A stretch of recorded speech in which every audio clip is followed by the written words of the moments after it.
মা চাচিদের মুখে হাসি ফুটাবো এবং 31 দফার আলোকে মাননীয় প্রধানমন্ত্রী বাংলাদেশকে নিয়ে যে ভিশন, সে ভিশনের পথে আমার শেরপুর সদর উন্নয়নের দ্বার প্রান্তে চলে যাবে ইনশাল্লাহ।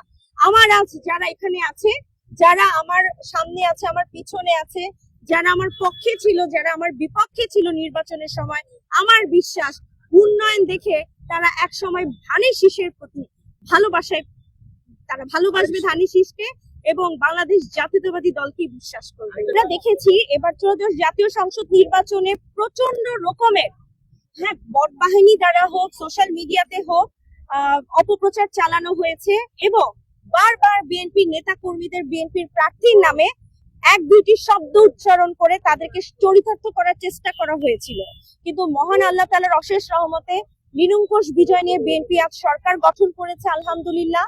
আমি সর্বপ্রথম অপপ্রচারের বিরুদ্ধে যে আমাদের যে সোশ্যাল মিডিয়ার যে আইনগুলো আছে সেগুলো নিয়ে আমি কাজ করব, যেন ডিজিটাল নিরাপত্তা আইনটা আরেকটু শক্তিশালী হয় এবং যে ধরনের অপপ্রচার চালানো হয় সেই ধরনের অপপ্রচার রোধে আমি আমার শেরপুর সদরের যে প্রশাসন আছে, পুলিশ প্রশাসন, সকলের কাছে আমি অনুরোধ করব যাচাই বাছাই করে যেন সঠিক তথ্য মানুষের কাছে তুলে ধরা হয়। মুখ থাকলেই কথা বলা যাবে, কিন্তু সেটা যেন অপপ্রচারের কাছে ব্যবহার না হয়। এটাই আমার সকলের কাছে অনুরোধ থাকবে যে আমরা এই দুনিয়ার পরে আরেকটা দুনিয়ায় যাব, কাজে আমাদের কিন্তু জবাবদিহিতা দুনিয়াতে যেমন আছে আখিরাতেও আছে।